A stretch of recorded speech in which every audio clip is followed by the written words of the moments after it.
ಏನು ತಮ್ಮ ಮನಸ್ಸಲ್ಲಿ ಆಲೋಚನೆಯನ್ನು ಹೊರಹಾಕಿದಿರಿ. ಇಂಥ ಎರಡು ಮುತ್ತುಗಳ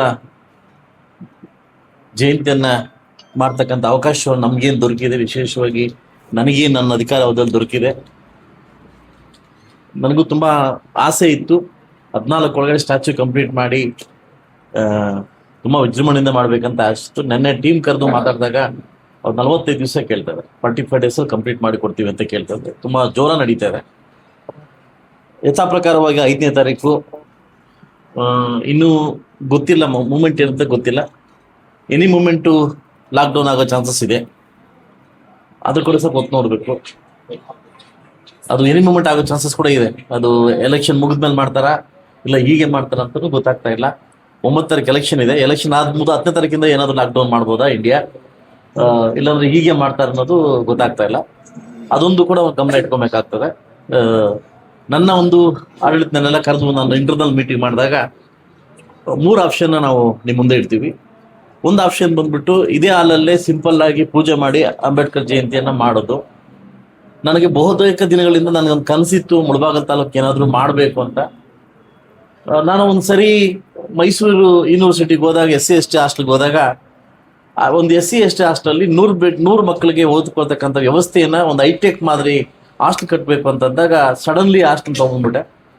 ದ ಫಸ್ಟ್ ಟೈಮ್ ಕರ್ನಾಟಕ ಇತಿಹಾಸದಲ್ಲಿ SC ಒಂದು ಮಕ್ಕಳಿಗೆ ವಿದ್ಯಾರ್ಥಿನಿಯಲ್ಲಿ ಲಿಫ್ಟ್ ಸಮೇತ ಹಾಸ್ಟೆಲ್ ಇರ್ತಕ್ಕಂಥ ಎಲ್ಲಾದ್ರೂ ಇದ್ರೆ ಅದು ಮುಳಬಾಗಲ್ ತಾಲೂಕು ಮಾತ್ರ. ಈಗಾಗಲೇ ಅದು ಇನಾಗ್ರೇಷನ್ ನಿಂತಿದೆ. ಒಂದು ಆಪ್ಷನ್ ಇಲ್ಲಿ ಪೂಜೆ ಮಾಡೋದು, 2ನೇ ಆಪ್ಷನ್ನು ಮಕ್ಕಳಿಗೆ ಲೋಕಾರ್ಪಣೆ ಮಾಡೋದು, ಅಂದ್ರೆ ಉದ್ಘಾಟನೆ ಮಾಡೋದು. ನಿಮ್ಮನ್ನೆಲ್ಲ ಕರೆದು ಅಲ್ಲಿ ಜಯಂತಿ ಮಾಡಿ ಬಂದವರಿಗೆಲ್ಲ ಊಟದ ವ್ಯವಸ್ಥೆ ಮಾಡಿ ಒಂದು ಸಿಂಪಲ್ ಆಗಿ ಒಂದು ಒಳ್ಳೆ ಅಚ್ಚುಕಟ್ಟಾಗಿ ಅಂಬೇಡ್ಕರ್ ಜಯಂತಿ ಆಚರಣೆ ಮಾಡಿ ಮಕ್ಕಳಿಗೆ ಲೋಕಾರ್ಪಣೆ ಮಾಡೋದು. ಅವತ್ತಿನ ಮಕ್ಕಳು ಒಳಗಡೆ ಹೋಗ್ಲಿಕ್ಕೆ ಅವಕಾಶ ಮಾಡಿಕೊಡೋದು. 3ನೇ ಆಪ್ಷನ್ ಏನಿದೆ ಅಂತಂದ್ರೆ, ನಾನು ಇಷ್ಟೆಲ್ಲ ಖರ್ಚು ಮಾಡಿ ದೊಡ್ಡ ಮಾಡಿದ ನಾವೆಲ್ಲ ಎದುರು ನೋಡ್ತಕ್ಕಂಥ ಸ್ಟ್ಯಾಚ್ಯೂ ಓಪನ್ ಆಗೋದು 45 ದಿವಸದಲ್ಲಿ. 45 ದಿವಸ ಆದ್ಮೇಲೆ 2 ತಿಂಗಳೇ ಅನ್ಕಾಣ ಆದ್ಮೇಲೆ ಸ್ಟ್ಯಾಚ್ಯೂ ಓಪನ್ಗೆ ನಮ್ಮ 365 ಹಳ್ಳಿಗಳಿಂದನೂ ನಮ್ಮ ಜನ ಕರೆದು ಅಂಬೇಡ್ಕರ್ ಜಯಂತಿಯನ್ನ ಒಂದು ದೊಡ್ಡ ಮಟ್ಟಕ್ಕೆ ಮಾಡ್ತಕ್ಕಂಥ ಆಸೆ ಕೂಡ ನನ್ನಲ್ಲಿದೆ. ಈ 3 ಆಪ್ಷನ್ ಅಲ್ಲಿ ತಾವೇನು ಆಪ್ಷನ್ ಕೊಡ್ತೀರಾ ಆ ಆಪ್ಷನ್ಗೆ ನಾವು ಬದ್ಧರಾಗಿದ್ದೀವಿ. ಒಬ್ಬರಿಗೂ ಕಿಂಚಿತ್ತು ತೊಂದರೆ ಆಗ್ದಂಗೆ ದೊಡ್ಡ ಮಟ್ಟಕ್ಕೆ ನಡೆಸ್ಕೋತಕ್ಕಂಥ ಜವಾಬ್ದಾರಿ ಹಣಕಾಸಿನ ವ್ಯವಸ್ಥೆ ನಂದು. ಅದ್ರ ಬಗ್ಗೆ ಚಿಂತೆ ಬೇಡ. ಸೊ ಹಂಗೆ ನಮ್ಮ ಅದು ನನ್ನ ಹಿರಿಯರಿಗೆ ಕೇಳಿದೆ, ಕೆಲವರಿಗೆಲ್ಲ ಫೋನ್ ಮಾಡಿ ಕೇಳಿದೆ ಏನ್ ಮಾಡೋಣ ಅಂತ ಕೇಳಿದಾಗ, ಇಲ್ಲ ಇದು ಆಪ್ಷನ್ ಒಳ್ಳೇದು, 45 ದಿವಸ 1-2 ತಿಂಗಳು ಆಗ್ಬಿಡ್ಲಿ, ಬಿಸಿಲು ಕಮ್ಮಿ ಆಗ್ತದೆ, ದೊಡ್ಡ ಮಟ್ಟಕ್ಕೆ ಎಲ್ಲಾನು ಊರುಗಳಿಂದನೂ ವೆಹಿಕಲ್ಸ್ ಹಾಕಿ ಕರ್ಕೊಂಡು ದೊಡ್ಡ ಮಟ್ಟಕ್ಕೆ ಎಲ್ಲ ಊರಿಗೂ ವೆಹಿಕಲ್ಸ್ ಹಾಕಿ ಕರ್ಕೊಂಡು ದೊಡ್ಡ ಮಟ್ಟಕ್ಕೆ ಮಾಡೋ ಅಂತ ವ್ಯವಸ್ಥೆನ ಹತ್ರದಲ್ಲಿ ಇದ್ದಾಗ ನಾವು ಇಷ್ಟು ಬೇಗ ಅದು ಮಾಡೋದು ಬೇಡ ಅಂತ ದೊಡ್ಡವರು ಸಲಹೆ ಕೊಟ್ಟಿದ್ದಾರೆ. ಅದರಿಂದ ನನ್ನ ಇಲಾಖೆ ಕೂಡ ಅದೇ ಮಟ್ಟಕ್ಕೆ ಮಾಡಿದ್ದಾರೆ. ಸೊ ಎಲ್ಲ ಇಲಾಖೆನೂ ಅದೇ ಮಟ್ಟಕ್ಕೆ ಮಾಡಿದ್ದಾರೆ. ನೀವು ಹೂ ಅಂತಂದ್ರೆ ಹಾಸ್ಟ್ಲು ಉದ್ಘಾಟನೆ ಸ್ವಲ್ಪ ಲೇಟ್ ಮಾಡ್ತೀನಿ, ಬೇಕಾದ್ರೆ ಅದನ್ನು ಬೇಕು ಲೇಟ್ ಮಾಡಿ, ಇಲ್ಲ ಅವತ್ತೇ ಮಾಡ್ಬಿಡೋಣ ಅಂದ್ರೆ ಕೂಡ ಅವತ್ತೇ 14ನೇ ತಾರೀಕೆ ಮಾಡ್ಕೊಡ್ತೀನಿ.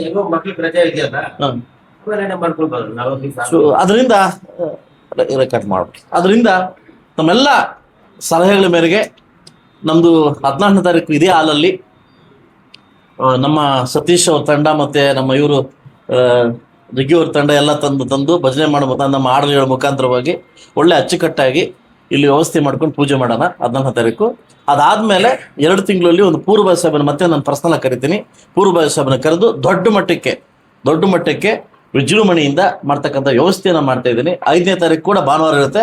ತಾವೆಲ್ಲ ಬಂದು ನಮ್ಮ ಮತ್ತೊಂದು ಜಯಂತಿಗೆ ಭಾಗವಹಿಸ್ಬೇಕು. 14ನೇ ಕೂಡ ಇದೇ ಒಂದು ಆಹ್ವಾನ ಪತ್ರಿಕೆ ಅಂತ ತಿಳ್ಕೊಳ್ಳಿ, ಅದೊಂದು ಭಾಗವಹಿಸ್ಬೇಕಂತ ಹೇಳ್ತಾ, ಇನ್ನು ದೊಡ್ಡ ಮಟ್ಟಕ್ಕೆ ಇದು ನಮ್ಮ ಭವನ ಕೆಳಗಡೆ ಪುಟ್ಟಿಂಗ್ ಆಗ್ತಾ ಇದ್ದಾರೆ. ಪುಟ್ಟಿಂಗ್ ಹಾಕಿ ಜಸ್ಟ್ ಒಂದು 6 ತಿಂಗಳಿಗೆ ಎದ್ದೇಳುತ್ತೆ ಮೇಲಕ್ಕೆ. ಕೆಳಗಡೆ ವರ್ಕ್ ಜಾಸ್ತಿ ಇದೆ, ಏನೋ ಇಂಟರ್ನಲ್ ಒಳಗಡೆ ಕಲ್ಲು ಜಾಸ್ತಿ ಇತ್ತು, ಅದರಿಂದ ಎಲ್ಲ ಕ್ಲೀನ್ ಮಾಡಿ ಈಗ ಪುಟ್ಟಿಂಗ್ ಹಾಕ್ತಿದ್ದಾರೆ. ಫೌಂಡೇಶನ್ ಹಾಕಿದ್ದು ಜಸ್ಟ್ ಒನ್ ಇಯರ್ ಅಲ್ಲಿ ಬಿಲ್ಡಿಂಗು ಕಂಪ್ಲೀಟ್ ಆಗುತ್ತೆ. ನಿರ್ಮಿತಿ ಕೇಂದ್ರ ತುಂಬಾ ಅಚ್ಚುಕಟ್ಟಾಗಿ ಮಾಡ್ತಾವ್ರೆ. ಅದನ್ನು ಕೂಡ ನೆಕ್ಸ್ಟ್ ಇಯರ್ ಈ ವರ್ಷ ಬಂದು ಇದು ಲೋಕಾರ್ಪಣೆ ಮಾಡೋಣ, ಹಾಸ್ಟೆಲ್ ಮತ್ತು ಸ್ಟ್ಯಾಚ್ಯೂ. ನೆಕ್ಸ್ಟ್ ವರ್ಷ ಬಂದು ಎಂಡಿಂಗ್ಗೆ ಡಿಸೆಂಬರ್ 9 ತಾರೀಕಿಗೆ ಅವರ ಏನು ಇದಿದೆ ಅವರು ಇದಕ್ಕೋಸ್ಕರ ಅವತ್ತು ಹಾಸ್ಟೆಲ್ ಭವನ ಉದ್ಘಾಟನೆ ಮಾಡ್ಕೊಡ್ತೀನಿ ಅಂತ ಹೇಳ್ತಾ, ಸೊ ಎಲ್ಲ ತಾಲೂಕು ಆಡಳಿತಗಳು ಹೊರತು ಸೇರಿದಿರಿ. 14ನೇ ತಾರೀಕು ದಯವಿಟ್ಟು 5ನೇ ತಾರೀಕು ಎಲ್ಲ ಬಂದು ಜಯಂತಿ ಮೇಲೆ ಭಾಗವಹಿಸಿ ಇದಕ್ಕೆ ಅಚ್ಚುಕಟ್ಟಾಗಿ ಮಾಡ್ತಕ್ಕಂಥ ವ್ಯವಸ್ಥೆನ ಮಾಡಬೇಕು ಅಂತ ಹೇಳ್ತಾರೆ. ನಮ್ಮ ಸೋಮಣ್ಣ ಅವ್ರು ಒಂದು ಮಾತು ಹೇಳ್ತಾ ಇದ್ರು, ನಿಮ್ ನೆಗಡಿ ಬಂದ್ರೆ ಜ್ವರ ಬಂದ್ರೆ ನಮ್ಮ ಹತ್ರ ಹೇಳ್ಕೊಳ್ಳಿ ಅಂತ ಹೇಳ್ತಾ ಇದ್ರು.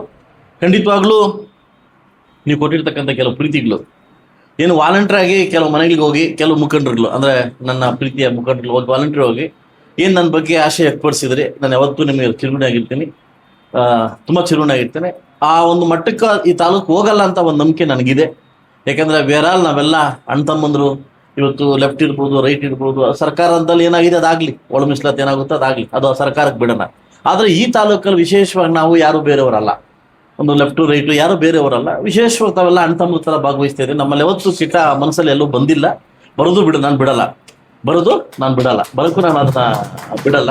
ಸೊ ಅದರಿಂದ ಒಳ್ಳೆ ಮಟ್ಟಕ್ಕೆ ಹೋಗುತ್ತೆ. ಕೆಲವು ವಿಚಾರಗಳು ತಮಗೆಲ್ಲ ಗೊತ್ತಿರ್ತದೆ, ಆದ್ರೂ ಕೂಡ ಆ ಭಗವಂತ ಸಹಿಸ್ಕೊಳ್ಳೋ ಶಕ್ತಿ ಕೊಟ್ಟವನ್ನ ಸಹಿಸ್ಕೊಂಡು ಹೋಗ್ತಾ ಇದ್ದೀನಿ. ನೋಡೋಣ ಮುಂದಿನ ದಿವಸ ಏನಾಗುತ್ತೆ ಅಂತ ಕಾದು ನೋಡೋಣ. ಏನಾದರೂ 28ಕ್ಕೆ ಏನಾದರೂ ರಿಸರ್ವೇಷನ್ 99% ಆಗೋ ಚಾನ್ಸಸ್ ಇದೆ.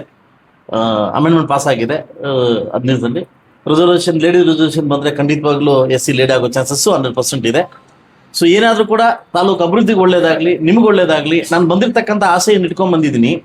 ಅದಕ್ಕೆ ನಾನು ಫಸ್ಟ್ ಆಫ್ ಆಲ್ ನನಗೆ ನನ್ನ ಮನೆಗೆ ಬಂದಾಗ ನನಗೆ ಈಗಲೂ ಗ್ಯಾಪ್ ಇದೆ. 8 ವರ್ಷಗಳ ಹಿಂದೆ ಚಿನ್ನಪ್ಪ ರಾಜ್ಕುಮಾರ್ ಅವರು ರಾಮಕೃಷ್ಣ ನನ್ನ ಮನೆಗೆ ಬಂದಾಗ ಒಂದು ಹೇಳಿದ್ದೀನಿ, ನಾನು ಮಾತು ಹೇಳಿದ್ದೀನಿ, ನಾನು ಮುಂದೆ ಏನಾಗ್ತೀನೋ ಬಿಡ್ತೀನಿ ನಂಗೆ ಗೊತ್ತಿಲ್ಲ, ಆದರೆ ಈ ಜನಾಂಗದಲ್ಲಿ ನಾನು ಹುಟ್ಟಿದ್ದೀನಿ, ಈ ಸರ್ಟಿಫಿಕೇಟ್ ಯೂಸ್ ಮಾಡ್ಕೊಂಡಿದ್ದೀನಿ, ಇದಕ್ಕಾದ್ರೂ ಜನಕ್ಕೆ ಅಂತ ಕೊಡಬೇಕು ಅನ್ನೋದೊಂದು ಆಸೆ ಇತ್ತು.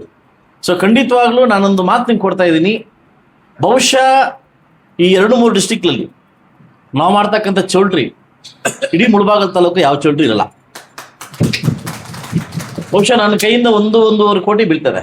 ಆದ್ರೂ ಒಂದು ದೊಡ್ಡ ಮಟ್ಟಕ್ಕೆ ಒಂದು ಅದನ್ನ ಇದು ಮಾಡಿಸ್ತೀನಿ. ಮತ್ತೆ ಇನ್ನೊಂದು ಗುಡ್ ನ್ಯೂಸ್ ಏನಂತಂದ್ರೆ, ನೀವು ಹೇಳ್ತಾ ಇದ್ರಿ ಏನಂತ ದೂರ್ಮು ಅಂತ ಕೆಲವು ಹೇಳ್ತಾ ಇದ್ರು. ನಮ್ಮ ಆಪೋಸಿಟ್ಟೆ ನಮ್ಮ ರೆಡ್ಡಿ ಜನಾಂಗದ ಚೌಟ್ರಿ ಬರ್ತಾ ಇದೆ. ನಮ್ಮ ಆಪೋಸಿಟ್ಟೆ ನಾವು ದೂರ ಅನ್ಕೊಂತ ಇದ್ವಲ್ಲ, ಅವ್ರಿಗೂ ಅಲಾಟ್ಮೆಂಟ್ ಆಗಿ ಅವ್ರಿಗೂ ಅಮೌಂಟ್ ಬಿಡುಗಡೆ ಆಯಿತು. ನಮ್ಮ ರೆಡ್ಡಿ ಜನಾಂಗದ ಚೌಟ್ರಿ ಕೂಡ ನಮ್ಮ ಆಪೋಸಿಟ್ಟೆ ಬರ್ತಾ ಇದೆ.